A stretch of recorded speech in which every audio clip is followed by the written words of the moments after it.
शान्ताकारं भुजगशयनं पद्मनाभं सुरेशं विश्वाधारं गगनसदृशं मेघवर्णं शुभङ्गं लक्ष्मीकान्तं कमलनयनं योगविद्यानगम्यं वन्दे विष्णुं भवभयहरं सर्वलोकैकनाथम्।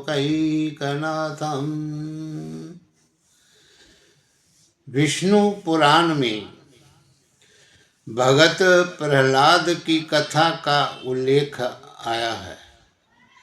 प्रहलाद भगवान विष्णु के अनन्य भक्तों में से एक थे और इनकी कहानी अत्यंत रोचक तथा बच्चों के लिए एक प्रेरणादायक है। महर्षि कश्यप की पत्नी दक्ष पुत्री दिति के गर्भ से दो महान पराक्रमी बालकों का जन्म हुआ। इनमें से बड़े का नाम हिरण्यकश्यप और छोटे का नाम हिरण्याक्ष था। दोनों भाइयों में बड़ी प्रीति थी। दोनों ही महाबलशाली, अमत पराक्रमी और आत्म बल संपन्न थे। दोनों भाइयों ने युद्ध में देवताओं को पराजित करके स्वर्ग पर अधिकार कर लिया। एक समय जब हिरण्याक्ष ने पृथ्वी को रसातल में ले जाकर छिपा दिया, तब भगवान विष्णु ने वराह अवतार लेकर के पृथ्वी की रक्षा के लिए हिरण्याक्ष का वध कर दिया और अपने प्रिय भाई हिरण्याक्ष के वध से दुखी होकर हिरण्यकश्यप ने दैत्यों को प्रजा पर अत्याचार करने की आज्ञा देकर स्वयं महेंद्राचल पर्वत पर चला गया। वे भगवान विष्णु द्वारा अपने भाई की हत्या का बदला लेने के लिए ब्रह्मा जी की घोर तपस्या करने लगा। इधर दैत्यों के राज्य को राजा वहीन देखकर देवताओं ने उन पर आक्रमण कर दिया। दैत्यगण इस युद्ध में पराजित हुए और पाताल लोक को भाग गए। तो देवराज इंद्र ने हिरण्यकश्यप के महल में प्रवेश करके उसकी पत्नी कयादु को बंदी बना लिया। उस समय कयादु गर्भवती थी, इसीलिए इंद्र उसे साथ लेकर अमरावती की ओर जाने लगे। तो रास्ते में उनकी देव ऋषि नारद जी से भेंट हो गई। तो नारद जी ने पूछा, देवराज, इसे कहाँ ले जा रहे हो? इंद्र ने कहा, देव ऋषि, इसके गर्भ में हिरण्यकश्यप का अंश है, उसे मार करके इसे छोड़ दूंगा। ये सुनकर नारद जी ने कहा, देवराज, इसके गर्भ में बहुत बड़ा भगत है, जिसे मारना तुम्हारी शक्ति के बाहर है, अतः इसे छोड़ दो।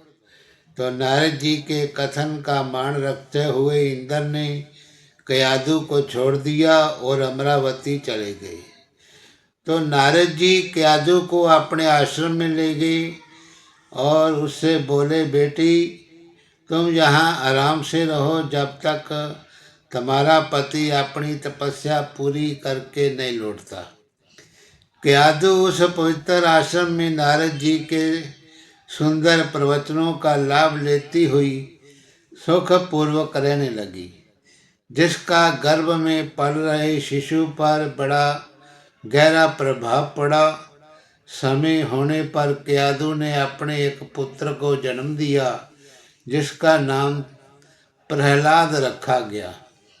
इधर हिरण्यकश्यप की तपस्या पूरी हुई और वे ब्रह्मा जी से मनचाहा वरदान लेकर वापस अपनी राजधानी चला आया। कुछ समय के बाद कयादु भी प्रहलाद को लेकर नारद जी के आश्रम से राजमहल में गई। जब प्रहलाद कुछ बड़े हुए तब हिरण्यकश्यप ने उनके शिक्षा की व्यवस्था की। तो प्रहलाद गुरु के सानिध्य में शिक्षा ग्रहण करने लगे। एक दिन हिरण्यकश्यप अपने मंत्रियों के साथ सभा में बैठा हुआ था। उसी समय प्रहलाद अपने गुरु के साथ वहां आ गए। प्रहलाद को प्रणाम करते देखकर हिरण्यकश्यप ने उसे अपनी गोद में बिठाकर दुलार किया और कहा, वत्स, तुमने अब तक अध्ययन में निरंतर तत्पर रहकर जो कुछ सीखा है उसमें से किसी अच्छी बात को सुनाओ। तब प्रहलाद बोले, पिताजी, मैंने अब तक जो कुछ सीखा है उसका सारांश आपको सुनाता हूँ। जो आदि, मध्य और अंत से रहित, अजन्मा, वृद्धि क्षय से शून्य और अच्युत हैं, समस्त कारणों के कारण तथा जगत की स्थिति और अंतकर्ता उन श्री हरि को मैं प्रणाम करता हूँ। ये सुनकर दैत्यराज हिरण्यकश्यप के क्रोध से नेत्र लाल हो उठे और उसने कांपते हुए होठों से प्रहलाद के गुरु से कहा, अरे दुर्बुद्धि ब्राह्मण, ये क्या? तूने मेरी अवज्ञा करके इस बालक को मेरे परम शत्रु की स्तुति से युक्त शिक्षा कैसे दी? गुरुजी ने कहा, दैत्यराज, आपको क्रोध के वशीभूत नहीं होना चाहिए। आपका पुत्र मेरी सिखाई हुई बात नहीं कह रहा है। हिरण्यकश्यप बोला, बेटा प्रहलाद, बताओ, तुमको ये शिक्षा किसने दी है? तुम्हारे गुरुजी कहते हैं कि मैंने तो इसे ऐसा उपदेश दिया ही नहीं। प्रहलाद बोले, पिताजी, हृदय में स्थित भगवान विष्णु ही तो संपूर्ण जगत के उपदेशक हैं। उनको छोड़कर और कौन किसी को कुछ सिखा सकता है? हिरण्यकश्यप बोला, अरे मूर्ख, जिस विष्णु की तू स्तुति कर रहा है वे मेरे सामने कौन है? मेरे रहते हुए और कौन परमेश्वर कहा जा सकता है?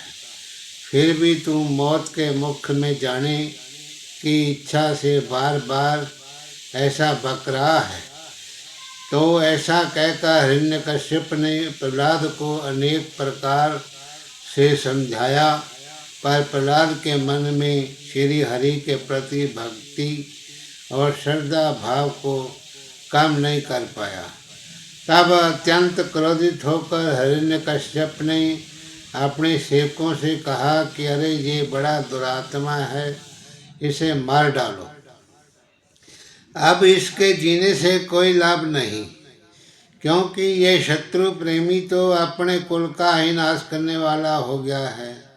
हिरण्यकश्यप की आज्ञा पाकर उसके सैनिकों ने प्रहलाद को अनेकों प्रकार से मारने की चेष्टा की, पर उनके सभी प्रयास श्री हरि की कृपा से असफल हो जाते थे और उन सैनिकों ने प्रहलाद पर अनेक प्रकार के अस्त्र शस्त्रों से आघात किए, पर प्रहलाद को कुछ नहीं हुआ।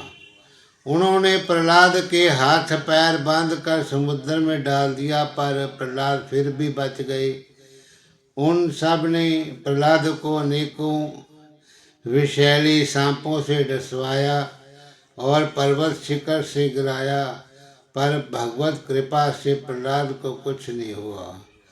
रसोइये के द्वारा विष मिला हुआ भोजन देने पर प्रहलाद उसे भी पचा गए। जब प्रहलाद को मारने के सब प्रकार के प्रयास विफल हो गए, तब हिरण्यकशिपु के पुरोहितों ने अग्नि शिखा के समान प्रज्वलित शरीर वाली कृत्या उत्पन्न कर दी। उस अति भयंकर कृत्या ने अपने पैरों से पृथ्वी को कंपित करते हुए वहां प्रकट होकर बड़े क्रोध से प्रहलाद जी की छाती में त्रिशूल से प्रहार किया, पर उस बालक के छाती में लगते ही वे तेजों में त्रिशूल टूटकर नीचे गिर पड़ा उन पापी पुरोहितों ने उस निष्पाप बालक पर कृत्या का प्रयोग किया था, इसलिए कृत्या ने तुरंत ही उन पुरोहितों पर वार किया और स्वयं भी नष्ट हो गई। अन्य प्रचलित कथाओं के अनुसार कृत्या के स्थान पर होलिका का नाम आता है, जिसे अग्नि में न जलने का वरदान प्राप्त था।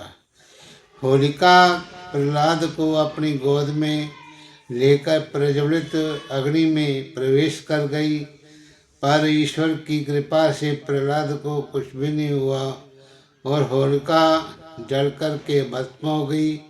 तो हिरण्यकशिपु के दूतों ने उसे जब ये समाचार सुनाया तो वे अत्यंत क्षुब्ध हुआ और उसने प्रहलाद को अपनी सभा में बुलाया।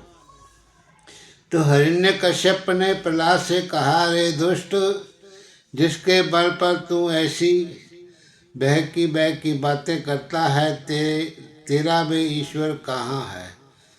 वे यदि सर्वत्र है तो मुझे इस खंबे में क्यों नहीं दिखाई देता? तब प्रहलाद ने कहा, मुझे तो वो प्रभु खंबे में भी दिखाई दे रहे हैं। ये सुनकर हिरण्यकश्यप क्रोध के मारे स्वयं को संभाल नहीं सका और हाथ में तलवार लेकर सिंहासन से कूद पड़ा और बड़े जोर से उस खंबे में एक घूंसा मारा। उसी समय उस खंबे में बड़ा भयंकर शब्द हुआ और उस खंबे को तोड़कर एक विचित्र प्राणी बाहर निकलने लगा, जिसका आधा शरीर शेर का और आधा शरीर मनुष्य का था। वे भगवान श्री हरि का नरसिंह अवतार था। उनका रूप बड़ा भयंकर था। उनकी तपाए हुए सोने के समान पीली पीली आंखें थीं। उनकी लाड़ें बड़ी विकराल थीं और वे भयंकर शब्दों से गर्जन कर रहे थे। उनके निकट जाने से साहस किसी में नहीं हो रहा था। ये देखकर हिरण्यकशिपु सिंहनाद करता हुआ हाथ में गदा लेकर नरसिंह भगवान पर टूट पड़ा। तब भगवान भी हिरण्यकश्यप के कुछ देर तक जो लीला करते रहे।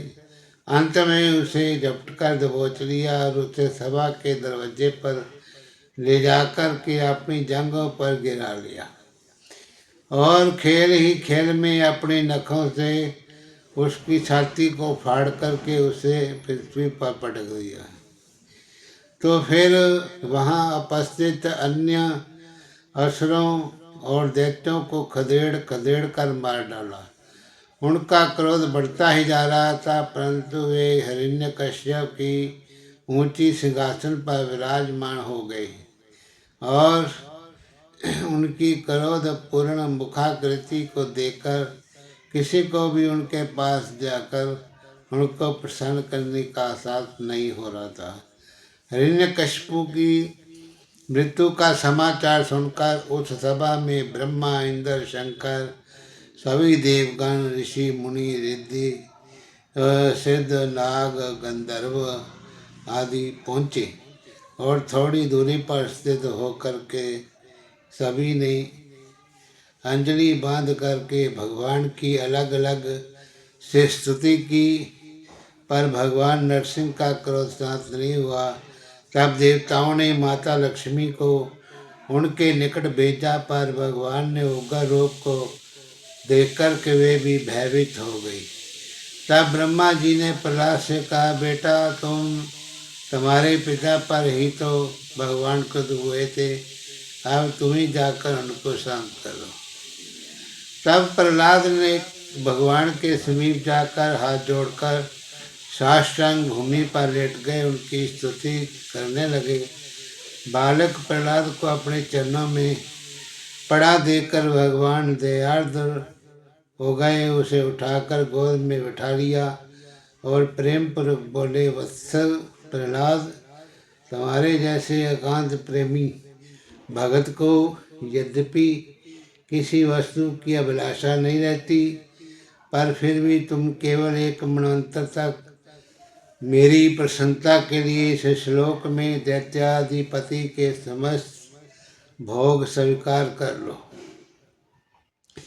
तो भोग के द्वारा पुण्य कर्मों के फल और निष्काम पुण्य कर्मों के द्वारा पाप का नाश करते हुए समय पर शरीर का त्याग करके समस्त बंधनों से मुक्त होकर तुम मेरे पास आ जाओगे। देवलोक में भी तुम्हारी लोग जो है विशुद्ध कीर्ति का गान करेंगे। ये कहकर भगवान नरसिंह जी वहाँ अंतर्ध्यान हो गए। विष्णु पुराण में पराशर जी कहते हैं, भगत प्रहलाद की कहानी को जो मनुष्य सुनता है उसके पाप शीघ्र नष्ट हो जाते हैं। पूर्णिमा, अमावस, अष्टमी और द्वादशी को इस पढ़ना चाहिए और मनुष्य को गौदान करने के समान फल मिलता है जो मनुष्य इसे पढ़ता है। जिस प्रकार भगवान ने प्रहलाद जी की सभी आपत्तियों से रक्षा की थी, उसी प्रकार से सर्वदा उस प्राणी की भी रक्षा करते हैं जो उनके चरित्र को सुनता है।